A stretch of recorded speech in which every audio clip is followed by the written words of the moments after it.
Bonjour à toutes et à tous et bienvenue dans votre émission Magazine des sports sur Radio Dina. Je suis Michel Djamissi, ravi de vous retrouver ce lundi 27 octobre 2025 pour une nouvelle édition. Pour bien commencer la semaine, nous allons décortiquer ensemble l'actualité sportive qui a marqué le week-end et nous allons nous projeter vers la suite. Nous parlerons bien sûr des éperviers dames qui ont un rendez-vous crucial ce mardi 28 octobre au stade Kégué pour la qualification à la CAN 2026 après leur défaite au match aller face au Burkina Faso. Nous allons parler du volleyball, le volleyball togolais qui sera à l'honneur cette semaine à Lomé. On en parlera. Nous parlerons également du handball. L'équipe nationale féminine senior du Togo est en pleine préparation pour participer à un tournoi international amical au Maroc. Et puis, nous ferons un point sur les résultats de la Coupe continentale et des championnats européens. Voilà, je suis bien sûr accompagné de Donaldo Bassinga, consultant sportif et bien DG du site 228 Foot. Restez avec nous, le mag des sports, c'est parti. Allez, voilà, de retour en studio. Donaldo Bassinga, présent en studio pour les analyses du jour. Donaldo, bonjour. Oui, bonjour Michel, bonjour à tous ceux qui nous suivent. Et vite, on ouvre cette nouvelle édition du Mag des Sports avec le volleyball togolais qui est donc à l'honneur cette semaine à Lomé du 29 octobre au 1er novembre. La capitale accueille le championnat national 2025 de volleyball sur les paquets. Il y aura 11 clubs masculins et 8 clubs féminins qui vont se disputer le titre. Atou Anator, directeur technique national de la Fédération togolaise de volleyball. Justement, depuis un moment, le volleyball commence par franchir des paliers et c'est tout bénéf pour la fédération et toutes les parties prenantes.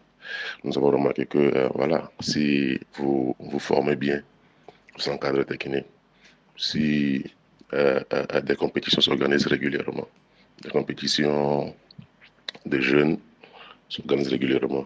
Si nous soignons un peu le niveau des arbitres de toutes les parties prenantes, je pense que le système automatiquement va commencer par monter. Je pense que c'est à quoi nous assistons. Il y a 2 ou 3 ans maintenant, des compétitions de jeunes aussi sont organisées. Les jeunes qui sont incités à participer aux compétitions organisées par la fédération, par les ligues et autres. Des responsables de ligues qui sont plus impliqués dans la chose. Je pense que c'est tout un système qui avance. Et nous remercions la fédération, tout le monde. Parce que pour avancer, il faut participer aux compétitions. Pour avoir des bons jours, il faut faire les compétitions. Les athlètes ont soif de compétition. Mais au-delà du titre national, l'enjeu est aussi continental. Le champion 2025 représentera le Togo à la Coupe des clubs champions de la zone 3 prévue en mars 2026 à Accra, au Ghana. Un défi de taille que la fédération prépare déjà. Nous retrouvons Atou Anata. Justement, l'année prochaine à Accra, en mars, le championnat des clubs va s'organiser, c'est déjà annoncé. Et nos clubs, les clubs du Togo qui vont représenter le Togo à cette compétition ne sont pas encore connus. Et ces clubs seront connus à l'issue du championnat que nous allons organiser. Et voilà. Que les clubs soient champions au niveau des femmes, champions au niveau des hommes, et voir dans quelle mesure ils peuvent concocter des plannings pour préparer le club à ces séances. La direction technique aussi est disponible à accompagner les clubs pour que cette représentation soit une représentation vraiment de qualité, que le nom du Togo aussi soit porté haut, À l'instant, Anato Atou, directeur technique national de la Fédération togolaise de volleyball. Rendez-vous donc à Lomé du 29 octobre au 1er novembre pour vivre le meilleur du volleyball au stade Omnisport de Donaldo Bassinga. Le volleyball qui sera donc à l'honneur. Ce sera le démarrage du championnat national le 29. Vous trouvez ça déjà une très belle initiative pour le volleyball? Oui, comme je le dis souvent, au niveau de tous les sports, il faut des compétitions. Et le volleyball, le championnat va enfin commencer. Les équipes sont prêtes et je pense qu'on va assister à un beau championnat. Un beau championnat, enfin, c'est ce qu'on espère. Et voilà, vivement que ça puisse commencer.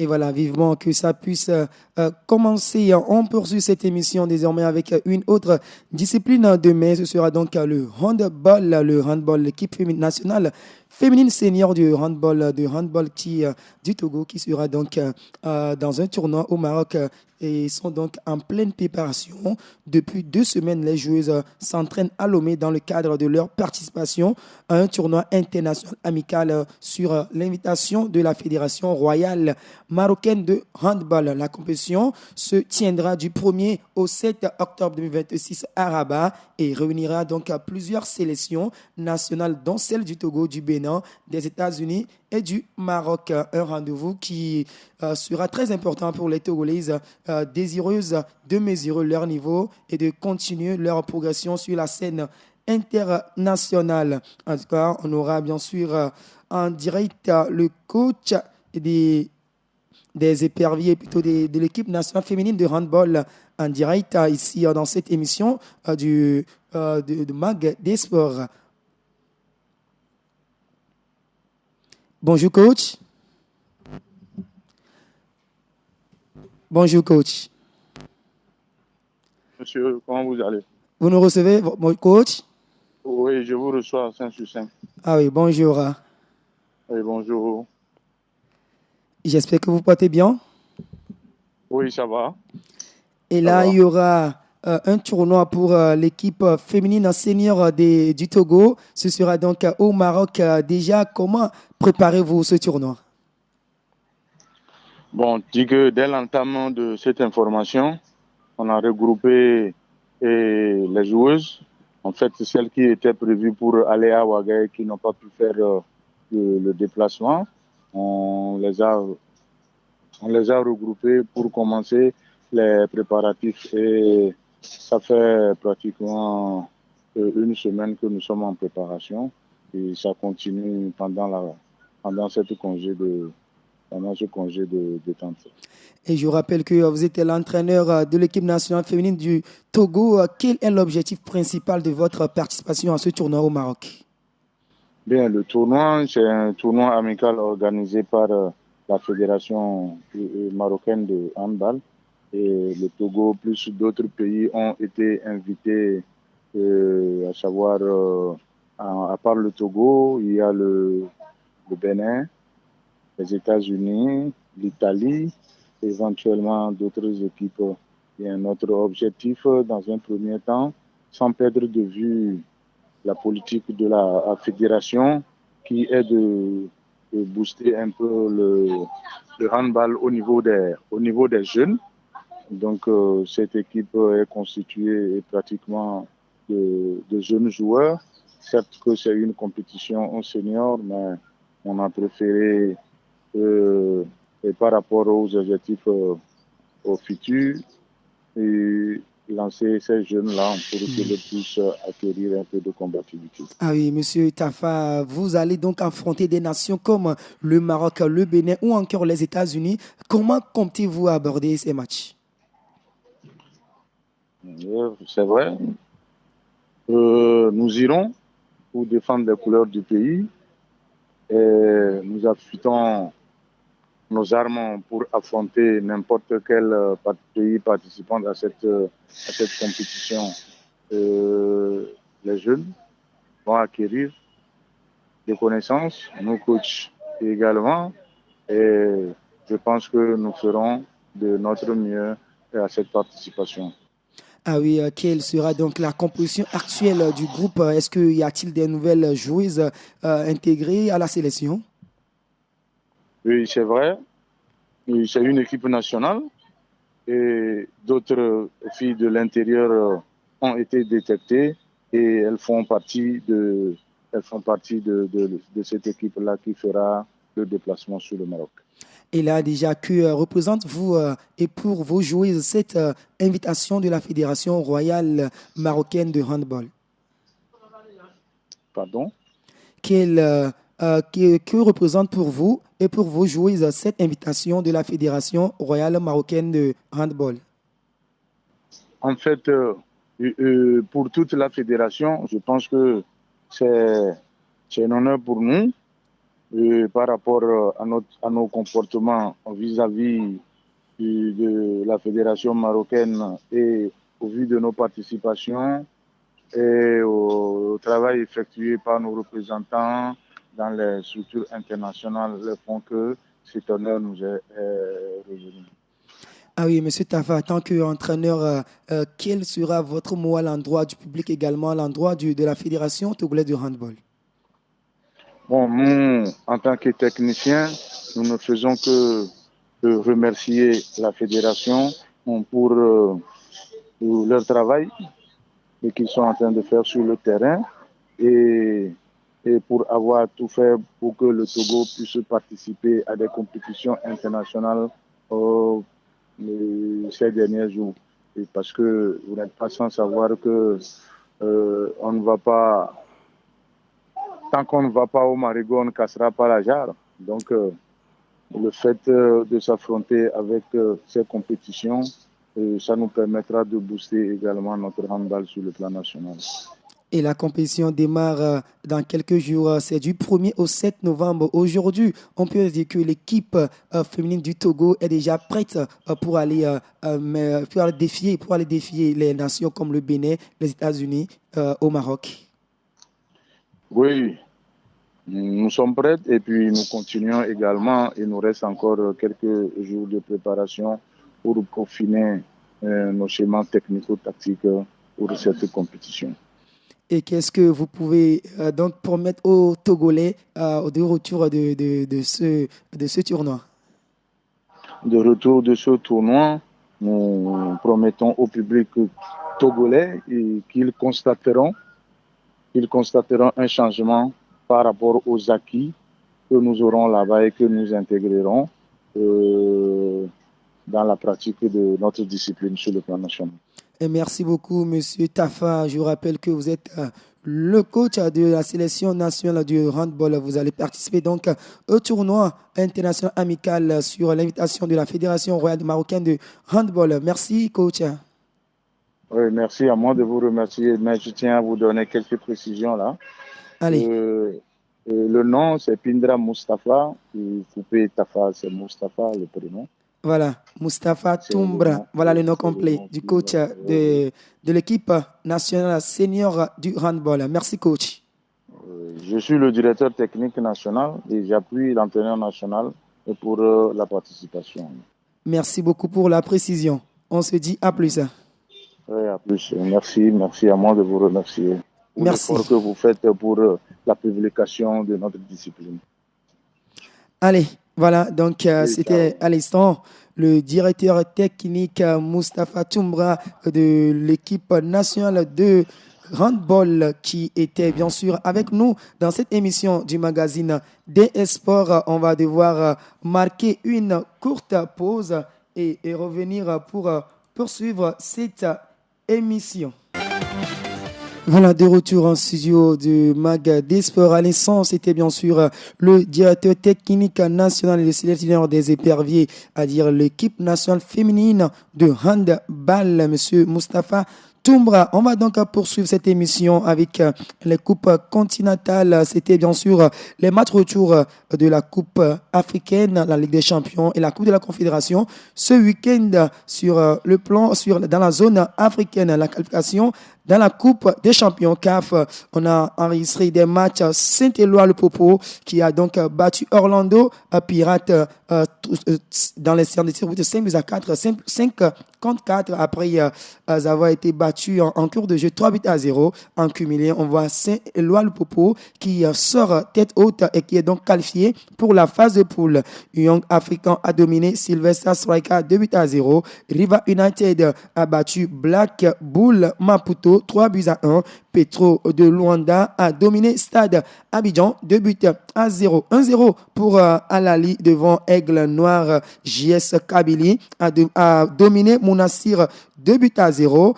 Faraba a battu donc Oroya AC 3-0. On parle de ce match Saint-Éloi-le-Popo qui crée la surprise en dominant donc son adversaire Orlando Pirates dans les scènes de tirs au but. C'était bien sûr 5-4 enregistrés dans les scènes de tirs au but.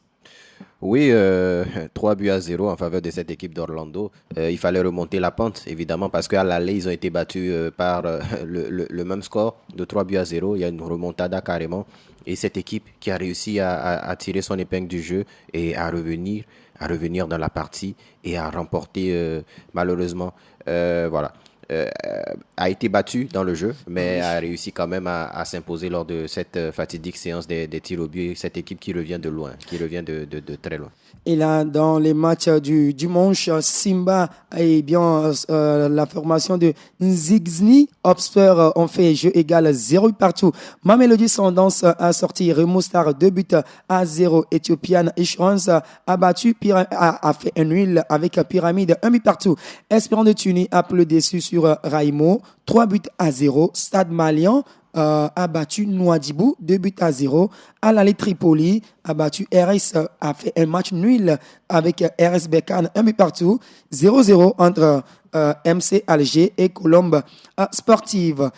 Du côté de la Confédération africaine, Galaxy et United Zesco ont fait jeu égal 1 but partout. Et là, Mamima Union sort vainqueur devant Royal Léopard avec dans les tirs au but 4 buts à 3 après 1-1 en cours de jeu.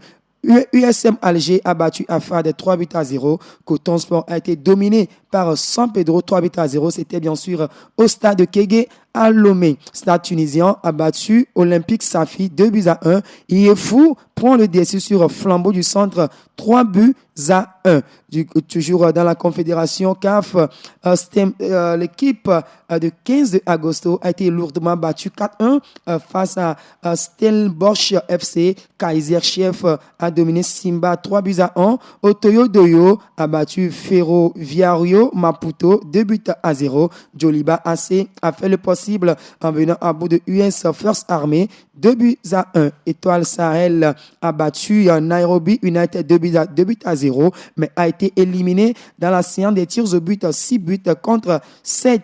Al Masry a battu Al Ittihad 2 buts à 1. Voilà donc pour les résultats des coupes continentales ici dans la zone Afrique. On va donc poursuivre avec le football et là, on ira en Europe pour parler des résultats des journées disputées ce week-end du côté de l'Europe. On va démarrer avec la Liga et on commence désormais par ce match, ce classico qui a opposé le Real Madrid au Football Club Barcelone. Et à l'arrivée, c'est le Real Madrid qui a remporté les 3 points, 2 buts à 1 devant le Football Club Barcelone de Ronaldo.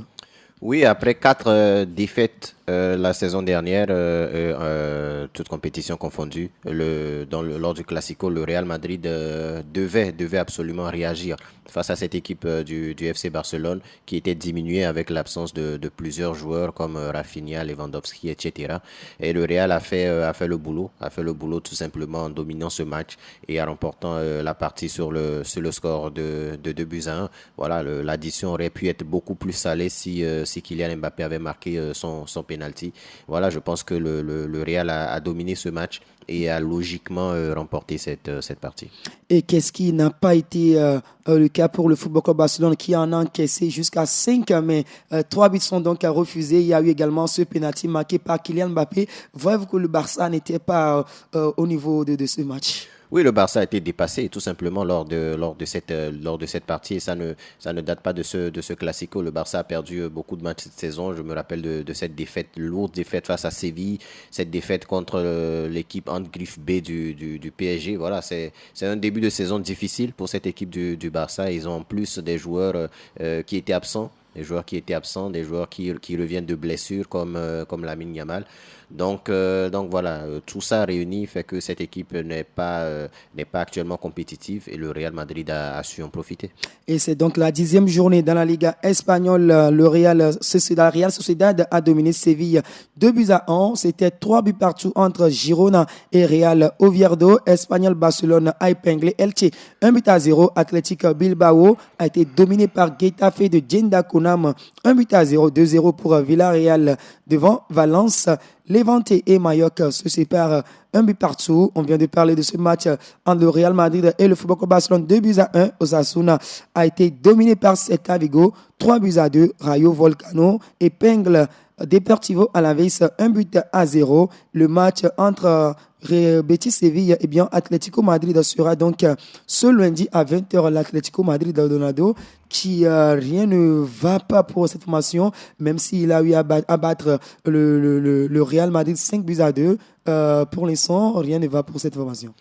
Ouais, l'Atlético Madrid qui alterne le chaud et le froid en ces débuts de saison. Pour le moment, cette équipe à 16 points, à 5e de cette Liga, a la possibilité de revenir à la 4e place en battant, s'ils arrivent à gagner ce match.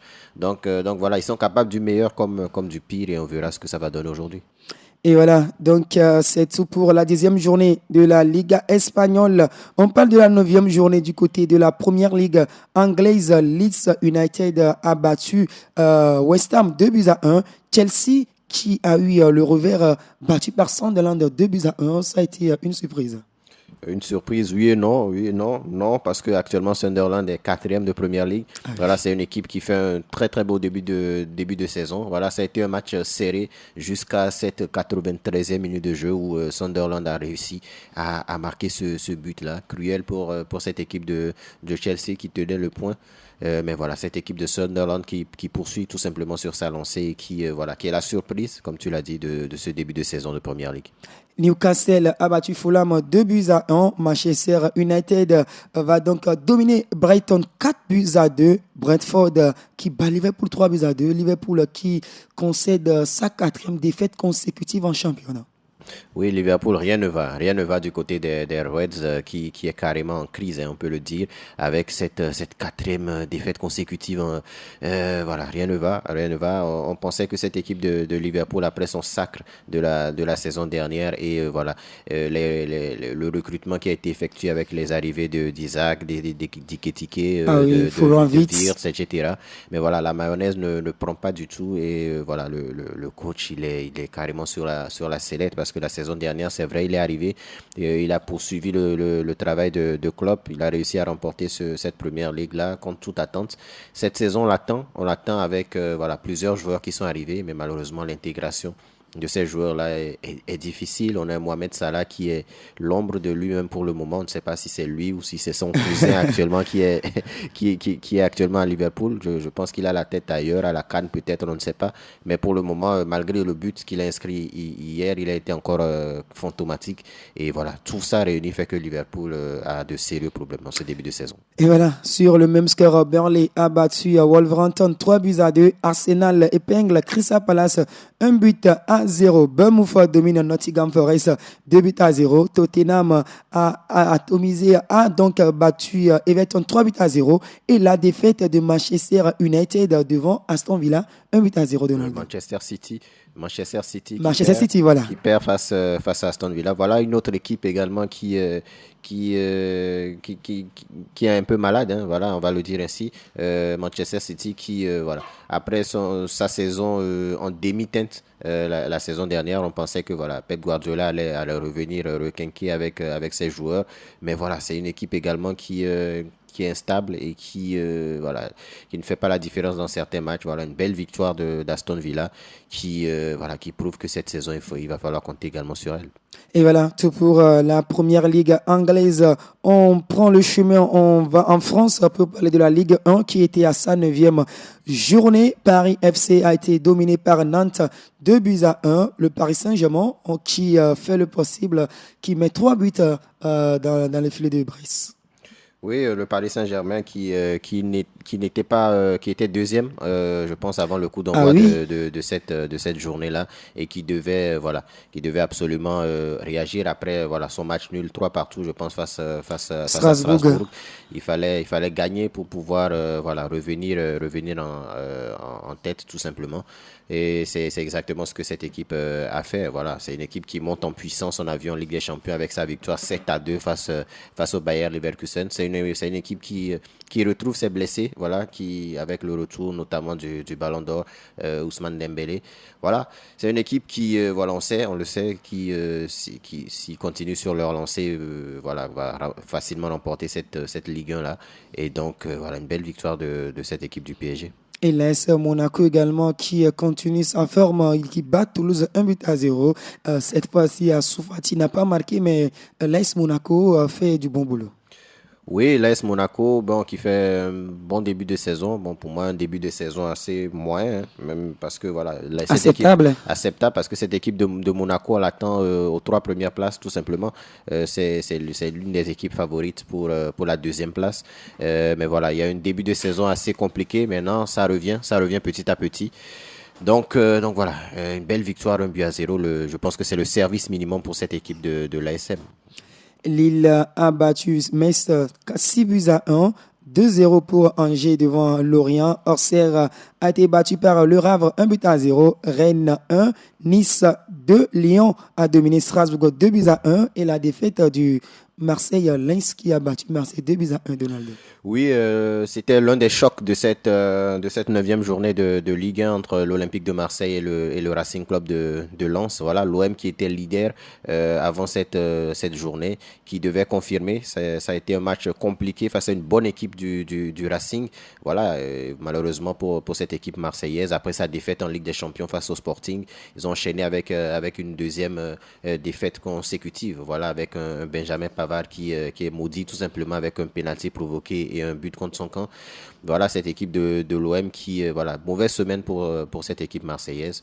Et malheureusement pour cette équipe, cette défaite-là qui permet à cette équipe de Lens de prendre la deuxième place et à l'OM de perdre sa première place. Et voilà, l'OM qui avait débuté en première position, qui termine donc désormais en troisième position. On file vers la Série A italienne. Et là, on parle de la 8e journée qui a été présente donc ce week-end. AC Milan a été accroché par Pise 2-1. C'était un score qui a fait mal pour les Milanais. Oui, on s'attendait pas à ce match nul là entre le Milan AC et puis Pise, mais voilà, vous savez en Ligue la Serie A la saison dernière a été le championnat le plus serré où il y a eu plus de suspense jusqu'à la fin de la saison. Donc cette saison encore on voit que cette équipe les équipes voilà, toutes les équipes peuvent faire des résultats même contre les gros.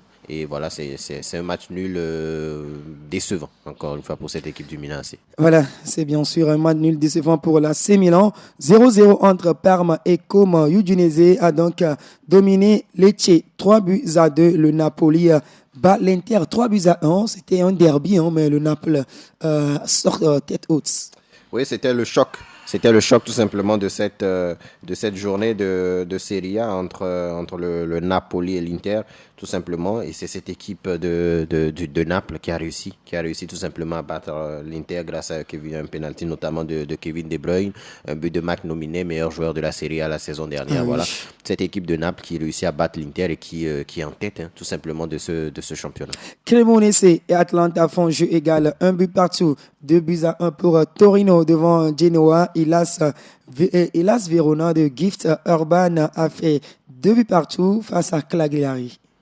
Oui, 2-1 entre ces deux équipes-là, encore une fois, voilà. Il y a eu beaucoup de buts au cours de cette journée. Voilà, il y a eu beaucoup de buts dans ce match et au cours de cette journée également de Serie A, je pense que le spectacle était au rendez-vous. Gift Urban également encore frappé. On parle de ce match, l'AS Roma qui a épinglé Sassuolo, 1-0. Bologna et Fiorentina font jeu égal, 2-1. La défaite de la Juventus après cette défaite face au Real Madrid, 1-0. La Lazio Rome qui épingle à nouveau Juventus en championnat, 1-0. Oui, rien ne va pour Igor Tudor et son équipe. Voilà, avec cette nouvelle défaite là, je pense que l'ancien coach de l'Olympique de Marseille va être sur la sellette tout simplement, hein, parce que voilà, perdre encore une fois après une défaite face au Real Madrid. Je pense que voilà, cette équipe de la Juve, on l'attendait mieux de la part de cette équipe-là. Malheureusement, ça ne marche pas en ce début de saison. On espère que cette équipe, en tout cas moi c'est un entraîneur que j'aime beaucoup, Tudor, et on espère qu'on va lui laisser encore un peu de temps pour pouvoir relever la pente. Et voyez-vous que la Juventus peut mieux faire cette saison dans ce championnat de la Série A? Ouais, pour le moment, ils sont très loin. Ils sont huitièmes de Serie A, mais à 6 points de la première place. Ça veut dire que c'est encore serré. Il suffit de faire une petite série de 2 ou 3 victoires consécutives et on peut se retrouver tout en haut. Donc, moi, je pense que cette équipe de la Juve peut revenir. Il suffit encore une fois que les nouvelles recrues, les joueurs puissent bien s'intégrer et je pense que cette équipe de la Juve peut revenir en deuxième partie de saison avec de meilleurs résultats. En Allemagne, en Bundesliga, c'est bien sûr la 8e journée du côté de l'Allemagne. Werder Bremen a dominé Union Berlin 1-0. Eintracht Francfort a battu 5 Pauli 2-0. Augsburg a été laminé, atomisé par Leipzig 6-0.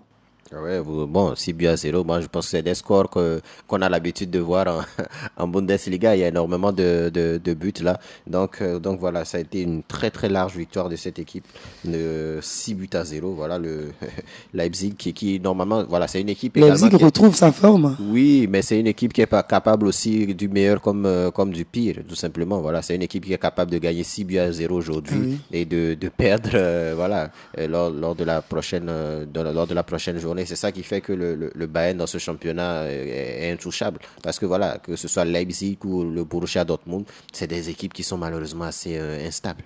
Et ce club de Leipzig avait joué la demi-finale de la Champions League en 2020 face au Paris Saint-Germain. Et depuis ce temps, Leipzig qui ne se fait plus voir sur le continent européen. Oui, mais bon, on va voir si cette saison ils vont revenir déjà en Ligue des Champions. Ils sont actuellement deuxième de ce championnat-là, mais très loin du... Le championnat n'est qu'à 8 journées. Oui, mais voilà, ils sont déjà à 5 points de la première place. Donc voilà, c'est une équipe Leipzig. Voilà, c'est une équipe qui fait sortir beaucoup de très bons joueurs. Je pense que leur objectif, c'est déjà ça, hein, la formation, etc. C'est pas de faire bonne figure en Ligue des Champions. Donc voilà, ils ont des objectifs clairs, mais s'ils se qualifient, voilà, ils vont prendre tout simplement. Hambourg a été battu par Wolfsburg 1-0. Hoffenheim domine Heidenheim 3-1. Et la victoire du Bayern Munich qui continue toujours son sans faute, qui a battu Borussia Mönchengladbach 3-0. Oui, le Bayern, c'est une machine actuellement. 8 matchs, 8 victoires, 30 buts marqués, 4 encaissés en Harry Kane est en feu. Oui, avec un Harry Kane qui est tout simplement voilà, l'un des joueurs les plus en forme actuellement. Moi, je pense que si la saison s'arrêtait aujourd'hui, je pense il est Ballon d'Or. Hein. Il est Ballon d'Or parce qu'il fait une saison. Il y a Kylian Mbappé, il y a Erling Haaland. Oui, il y a Mbappé et Haaland, mais Harry Kane, il a une palette assez exceptionnelle. Je pense qu'il est capable de tout faire. Il joue en 10, il peut jouer en 8, même en 6. C'est un joueur, voilà, sa palette est beaucoup plus large que les deux autres que tu viens de citer. Je n'ai pas dit qu'il est qu'il est plus fort que les deux autres, mais il a une palette beaucoup plus large et cette saison il fait beaucoup de très belles choses.